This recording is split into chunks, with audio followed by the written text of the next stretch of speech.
Hello everybody and welcome back to Out of Body. My name is Sabrina, and in today's video we are going to be doing something a little bit different. I feel like I say that in every video, but anyway. So we're going to be looking at several images today that in and of themselves aren't necessarily creepy. However, each of these images that I'm going to be showing you has a backstory to it that is kind of dark. Real quickly before we get into that, I want to say on here that I am on other social media platforms. I'm not just on YouTube. I'm also uploading my videos to Facebook.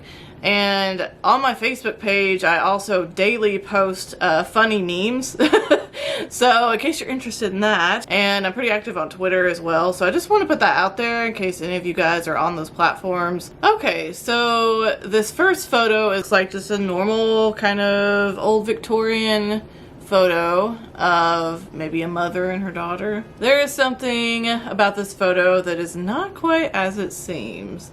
So one of the people in this photo is actually dead. Like when the photo was taken, they were dead. You may have heard about these kind of photos before. This was kind of a thing. I don't know a lot about it, so I'm not gonna, don't quote me on anything of this. I'm not a historian, but I have heard of these sort of post-mortem photos that they did back in the Victorian kind of era. It seems like especially if a child had passed away, the family would actually take photos with said child after passing to have that as a memory sake or a keepsake. Sort of, I guess, like their last portrait, if you will. Now this next photo appears to be an old photo of a young girl at school or something, and she's drawing on the chalkboard. It looks like she's drawing something kind of scribbled up though. Now the article says researchers were able to capture this moment of a young Polish girl drawing out what her home looked like.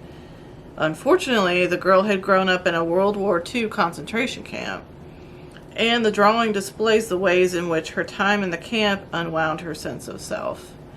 So that one to me is kind of eerie because, you know, someone who grew up in a concentration camp, I mean, how would you, if someone said draw your home, how would they do that? How would they even know? And the fact that she kind of just draws like these circles, it looks like, kind of web almost, is just eerie to me. Now this next photo looks like it's a picture of maybe someone's shadow or something, or some kind of art that somebody did on the ground to make it look like a person standing there. Well, the backstory to this one is quite eerie. I'll just say eerie and kind of sad. This photo is supposed to depict what was left of people's bodies after the atomic bomb was dropped on Hiroshima. Apparently those people who were within a certain distance of the bomb didn't necessarily explode or anything like that. They actually just instantly incinerated. So in other words, they like turned to ash. And so it says that both Hiroshima and Nagasaki, I think it is, both cities were covered in what looked like shadows, but it was really the outlines of where citizens stood as they lost their lives. So this next photo looks to be someone dressed up in some sort of like Halloween costume or something like that. Well, apparently this is a teenager who showed up to school in this Darth Vader outfit. And unfortunately later that day, after this photo was taken, he used the sword to kill a couple of students. Now this next photo, you might have to look a little closer to see what exactly it is, but what you're looking at is actually a huge mountain of buffalo skulls. There was a point in time where hunting buffalo was a real big problem. A lot of people were doing it. This picture really just depicts just kind of the shock of just how bad it was and how many were being hunted and killed.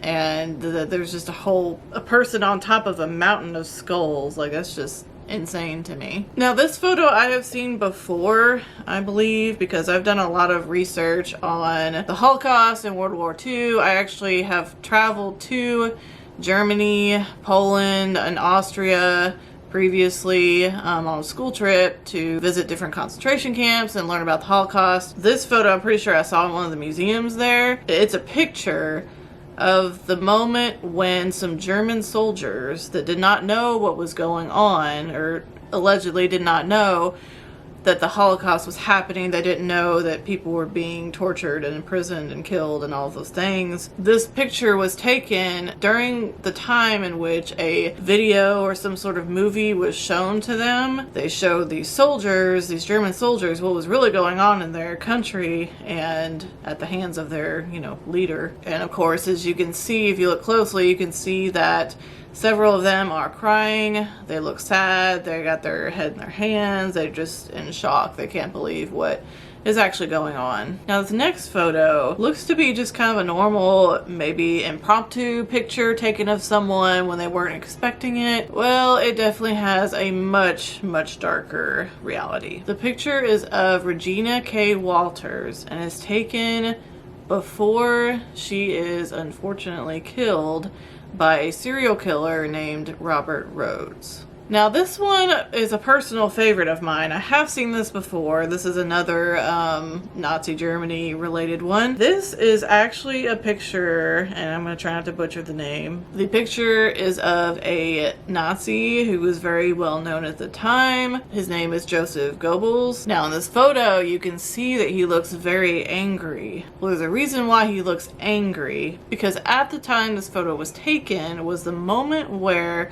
he either realized or had been told that the cameraman was Jewish. And so just the look on his face and the fact that that was captured just really tells you just how much hatred he had for Jewish people. Now this next photo is of seemingly a happy family. The eerie thing about this photo, and some of you may already recognize it if you're familiar with the story, the 4 people in the left of the photo are family members of the man on the right who will be murdered. And this is the family that lived in the infamous Amityville horror house. This next photo looks like something straight out of that movie Alien. Well, it's not an alien. It's actually a parasitic worm that was pulled from a woman's intestines. So this thing was living inside of a person.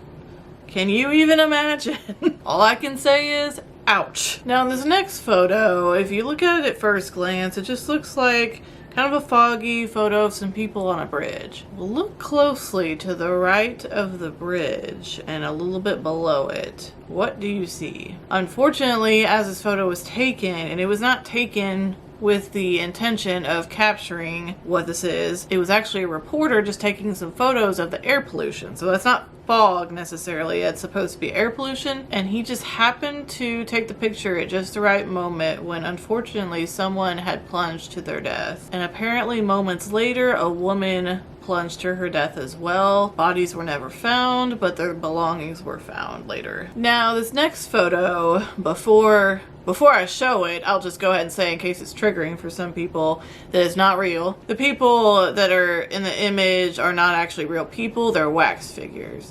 But what's so eerie about it is it does look very creepy, because as you see, some of them are missing a head, or there's like heads laying on the ground. Apparently these are wax figures that were saved from a 1925 fire that happened in London. But it's crazy. I mean, the photo is very old and everything, but when you look at it at first glance, I mean, it looks real. Now this photo just appears to be an image of some paintings that somebody did. Obviously you can tell that some of them are a little better than others. Well, if you look closely, there's a date below each painting. Now these paintings were all done by the same man, a man who was diagnosed with Alzheimer's. And you can see, if you look at the dates and you look at the images as they go along, his artistic ability changes quite a bit as he develops Alzheimer's and as it gets worse and worse. So it's kind of sad to look at, how much that can affect someone. He was a very gifted artist and it kind of just deteriorated over time. Of course, his style could have changed as well, but you can definitely see a huge difference in the detail of the paintings as the years go by. Now this next photo looks to be just a tree in a forest and maybe some sort of bird's nest all over it. Well, those aren't birds' nests. Apparently in Indonesia, it is custom unfortunately when a baby passes away, that they have these grave trees. The tree is actually used as a grave to hold these babies who have passed on. It's like a rectangular, almost a decoration or door, and it's got an X on it. Each one of those is the grave of a baby. So that is obviously very, you know, sad. I hate to leave on that note, but I just thought that this would be interesting to do. I hope you guys enjoyed it. But yeah, and I also want to thank you guys for being here, for watching my videos. I really do appreciate it. And I hope you have a wonderful day or night, and I will see you in the next video. Bye!